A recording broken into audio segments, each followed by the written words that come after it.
Zermatt, a picturesque mountain village in the Swiss Alps. Famous for being the gateway to the iconic Matterhorn, this is a pretty much car-free resort that is known for outdoor activities all year round. From and to Zermatt you find the famous Glacier Express. In this video we'll be taking the famous Gornergrat Bahn.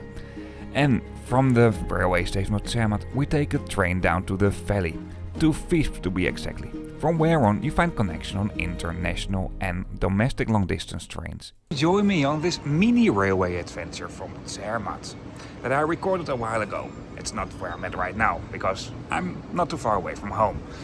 These are basically two trip reports in one. In the first half of this video I'll be featuring the Gornergrat Railway, and in the second half the regional train between Zermatt and Visp. For now let's get this video on the track and let's roll the intro.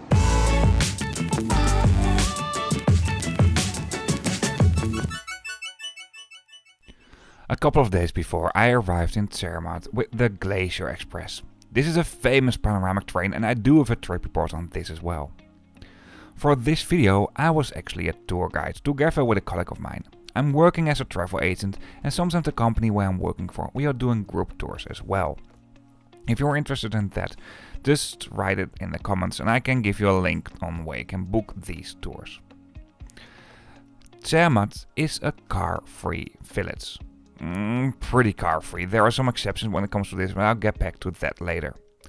Therefore, there is a lot of freight moving around the railway station on trains. And also, you find the Zermatt Täsch Express or the Zermatt Shuttle. This train runs 24/7 all year round. In Täsch there's a big parking garage where people can park their cars. Well, there are of course some kinds of cars within Zermatt. I mean, otherwise getting the food to the supermarkets would be a little bit difficult though. However, you really need to have a special permit to even have the right to own a car in Zermatt, and on some special occasions there will be non-electric cars over here as well. The cars you can find in Zermatt, all the tiny electric cars, have been produced within this town as well, what is really cool actually. And when it comes to pricing of these cars, they are not cheap. Well, and that's the least I could say. You find many hotels that do have a kind of a taxi service and some commercial vehicles as well. And apart from that, there's even a special bus line within Zermatt. So if you do experience some trouble by getting around, there are some solutions when it comes to this. However, if you really have difficulties by walking, and also keep in mind you're in the Alps, so some part might be a little bit steep, then I really recommend you to book a hotel as close as possible to the railway station. Opposite from the regular railway station, you find the railway station of the Gornergrat Railway. I'll be featuring this first, and obviously I'll take you on board of the Gornergrat Railway. In the second half of this video I will feature the main railway station of Zermatt and also the train towards Visp. And for the Gornergrat railway station there's not that much. There's some ticket counters, some vending machines where you can pick up tickets and also buy tickets, and there's even a kiosk. For the Gornergrat Railway it's not possible to make a reservation. But there is something else possible, and that's called priority boarding. Because we were traveling with a group, we also booked this for our guests. Here on the left you can see the waiting area for the, non-priority boarding. At the moment I was here there was plenty of space within these trains, and I think if you're traveling as an individual this should be totally fine. However, if you're with a group it's a little bit nicer if you can keep everybody a little bit more together. The priority boarding area, at least the waiting area, is located a little bit more at the back of the railway station. So you have to walk a little bit. The waiting areas are not really special actually. Information up the first departure has been given crystal clear. And at the emergency door over here, I noticed the most funny warning sign, especially for a car-free village. The station at Zermatt is located right next to the depot. And here is our train coming in that will take us up on the mountain. On the way back I will show you a more modern train. After the passengers that were on board of this train went off, we could obviously board first. The doors were open and you have some time to board the train. Well, these trains are relatively simple, but let me give you a quick train tour. There are no toilets on board of these trains, by the way. Well, the seats are all facing each other, and near the entrance doors there's some extra space for luggage or skis. You can pop up the seats as well, so you can stand here if it's really busy, and at the end of the compartments you find screens that will host some route information. After a bit, everybody else could board the train as well. The Gornergrat Railway is a very steep railway. It will take us from 1604 meters above sea level up to 3089 meters above sea level, over a distance of around 9.3 kilometers. Therefore, the train is also using a cogwheel, because otherwise the train would just slide downwards. For now, I'll just show you some views from the Gonergrat Bahn between Zermatt and the summit at the Gornergrat. And I'll get back to you in a bit to show you the railway station at the top and also the other railway line between Zermatt and Visp.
Here, the train is arriving at the Gornergrat Railway station on the top of the mountain. For the train we had, what is an older train, there's also a more accessible area. And that's what you can see over here. It's basically the same as the rest of the train, so it's not that special. At this station there are obviously ticket gates as well. And there's no priority boarding if you want to go down. Well, there's more to discover than just the railway station. And at the moment I was here, the weather wasn't that great. We also had some of the first snow for this year. Anyway, if we move a little bit more up, we go to this big building over here, where you find most facilities, inside at least. For those who have some money to spend, there's even a hotel within this building, so you can sleep on the top of the mountain. I think that's really cool, but it's really not within my budget at least. You can walk up on the mountain, but there's also a shortcut if you take the elevator over here. And because we were guiding a group with some older people, we just took the elevator. Or is this just a bad excuse to be lazy? Anyway, let's head in and see what we can find here. These here are the world's biggest Matterhorn chocolate blocks. Yeah, I guess that makes sense really. And basically within this building you find lots of tourist related shops and commercial areas. We can buy typically Swiss souvenirs like clocks, some outdoor gear that might be needed if people forgot it. And at the upper level you will find the restaurant and the entrance to the hotel. However, the restaurant was still closed when I was here. So, I think you have an impression about what you can find inside over here. So let's go out right now. And let's move a little bit down towards the Zoom experience area. Between here and the Zoom area, there's also a small chapel. And the whole Zoom thing is a kind of an experience center for the Matterhorn. Not two people at the same time can go in here, but when I was here, it wasn't too busy though. I really like this display over here. It feels like you're more or less within the mountain. It tells a story about the Matterhorn and also the railway. I really like the drone shot over here as well.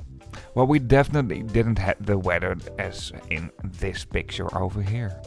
There's some more information, and what is actually the coolest part about this entire Zoom experience thing is that you have this virtual reality paragliding. There are only 4 places where you can do this. And I mean, the waiting line was not very long at the moment I was here. But still, I didn't do this. There's some more information about plants growing on the mountain as well. And yeah, I don't know else what I should say about this part over here. So let's move on to outside. A little bit hidden is maybe one of the most Instagrammable spots over here. It's this mini golden train. But due to some maintenance work, I couldn't go here unfortunately. So time to move to the railway station on the top of the mountain. And the train that I would take down to the valley was already coming up on the mountain. It was making slowly its way to the top of the mountain. And the railway station over here, it's really not that special. It's basically a platform right next to the track. However, right next to the railway station, there's a place where you can wait warm inside. This place basically has a restaurant and there's even a small ticket counter. Although I think most people will just buy a return ticket. Toilets can also be found here, because also on the newer trains you won't find toilets. Just like at the lower railway station, you will find access gates. And these are the newer trains. LED screens at the front, the back and at the side do host the final destination. What can be Gornergrat or Zermatt. The train has some stops along the way though. However, this specific train is not really a serious way of public transportation. It's more that I want to highlight this to show you where you can all go to if you're traveling by train. And in this situation, I'm talking about the top of the mountains. And with some stunning views even when the weather is not that great like what I had. These trains are slightly different than the previous trains I showed you. The comfort levels may be a little bit better, but these are not the most comfortable trains on these routes. The seats can be pulled up as well, just like in the other trains. And you find some buttons for the stops and request, as you can see over here on the left and here on the right. It also says stop. Because people also go skiing over here and, well, take their bikes, in the summertime at least. You will find these ski and bike holders as well. These newer trains do have some power sockets as well, and they are located at the side of the train. I mean, in that sense, this is a much more up-to-date train, obviously. And even though this train is air-conditioned, you can still open up the windows to take some awesome pictures and videos. At the moment we move down to Zermatt again, you have a great view on the village. Zermatt is a village where people obviously also do live, but it's mainly a very touristical village. It's a real mountain resort village. If you visit Zermatt, don't forget to visit the oldest part of Zermatt. It's also known as the Hinterdorf or rear village. This is actually really nice and feels a bit more authentic. This is how Zermatt used to look like a long time ago. Now it's a really fancy place to be. I hope you like this video so far, or that it's a helpful video to you. If you like this video or if it's a helpful video to you, please give me a thumbs up, I really appreciate that. If you have some questions, if you want to give some feedback, have some comments, let me know in the comment section. If you just want to say hello, feel free to do so. And if you like to see more trip reports about more sustainable ways of transportation, the main focus for this channel is cross-bordering and or long-distance traveling, then hit that subscribe button if you haven't done this already. For now, let's continue with this video. Let's head to the main railway station of Zermatt, if you can call it like that. At the front of this place, there's a rather big area where lots of these little cars go to pick up railway passengers by car and sometimes the luggage as well. Around here there are quite some shops, a kiosk and some other places, restaurants obviously. I mean, this is where everybody arrives. So this tiny railway station handles quite a lot of passengers. There are not that much facilities actually at this place. It's just a terminal station where you find 6 tracks. And yeah, that's basically it. A little bit more at the side, you will find the ticket counter and information desk for the Matterhorn Gotthard Bahn, what is the railway company that's responsible for the trains that are going between Zermatt and, well, the outside world. The ticket area is not that special though. However, what I really do like is that this part here at the outside, it looks almost like a train. Within this station there's not that much to direct to, but directions have been marked crystal clear. You also find some of these luggage trolleys, as you can see here on the left. And yeah, I think that's basically it. Information about departing trains has been given crystal clear at this railway station as well. There's a big screen here on the left that will host all information about all departing trains, and at the platforms you will also find screens that will host information about the train from that platform. I also noticed this screen here. Well, apparently the Alishan Mountain Railway in Taiwan and also the Taiwan Railway Administration for the mainline trains in Taiwan are a partner railway, and I can understand because these are also beautiful railway lines. And if you're curious, you can find trip reports on this channel about that as well. The train that we'll be taking from here, from Zermatt to Visp, is following a small section of the total route of the Glacier Express. However, the Glacier Express doesn't stop at the railway station of Visp, but the closest railway station where the Glacier Express is calling is Brig, what's not too far away though. However, on the train we had for this section of the route, we had a retired Glacier Express panorama code. And even though the retired panorama code was a second class code, it was classified as first class. And obviously this train has big windows, so you can enjoy the environment around you much better. I really like it for that reason. However, windows can't be opened for pictures, what is a bit pity. Also, I do have to say that the newer Glacier Express coaches do look way nicer. Well, you can expect totally different kinds of trains on this route, but I will just show you the train I had. For the panorama car, you won't find overhead luggage racks, but there are dedicated luggage racks at the end of the compartments, or basically at the end of the carriages. In the panorama car you will also find the bigger accessible toilet. And obviously you can also use the backends between the chairs, because the seats are all facing each other, to store luggage, but this counts for basically the entire train. This here was what was on my train, the regular first class. The train I had was actually kind of old, I have to say, but still I liked the train. It was a mix of different carriages. In the first class for this train, at the side there were some maps with some, well, basic information about the lines for the Matterhorn Gotthard Bahn, and these seats are really comfortable. You can also recline them. Now let's head on to the second class that comes in a 2x2 configuration. Well, just like the biggest part of the train, the seats do all face each other. For luggage you obviously find the overhead luggage racks throughout the train, and also the vestibules has quite a lot of space for luggage. Also ski holders can be found here. Well, no train tour is complete without showing you the toilets, and these are one of the toilets in one of the other carriages I had. This carriage here looked slightly more old-fashioned than the previous one I showed you, but what I like here, I can fully open the windows. Oh, not fully, I can open the windows quite far actually. Ideal for videos or pictures. And the comfort level is actually pretty good. These are very basic carriages though, but I like that. I even noticed power sockets at the side. Well, for stops on request you can press this button, and there are some stops on request along this way. There are even some digital screens that will host information about the route, and this here is the bike area on board of this train. Well, obviously this can also be used for luggage. But once again, you can expect all different kinds of trains on this route, and there are coming much more modern trains as well. So I don't know for how long they still want to use these trains. If you know this, let me know in the comments.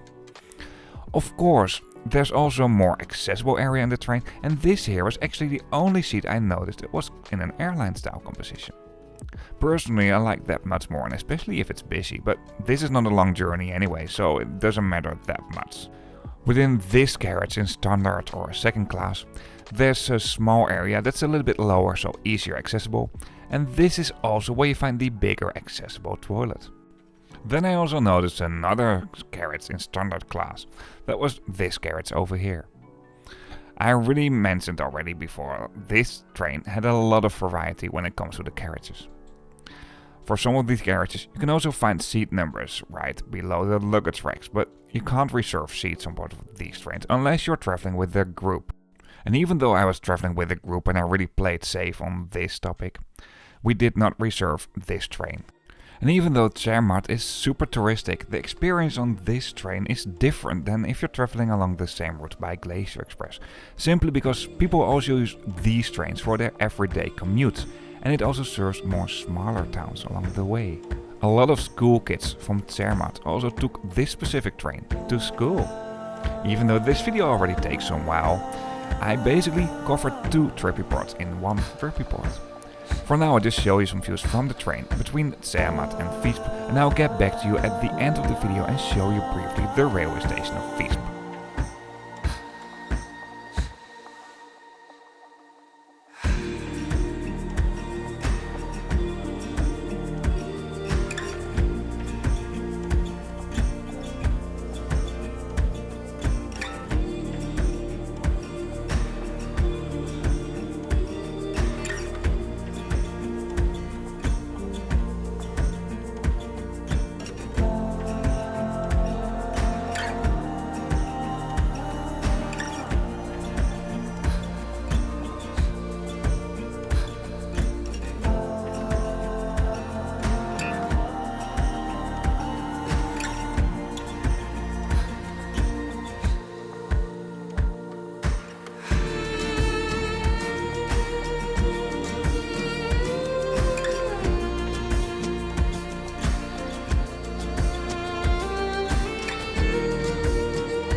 Here our train is arriving at the railway station of Visp in the valley.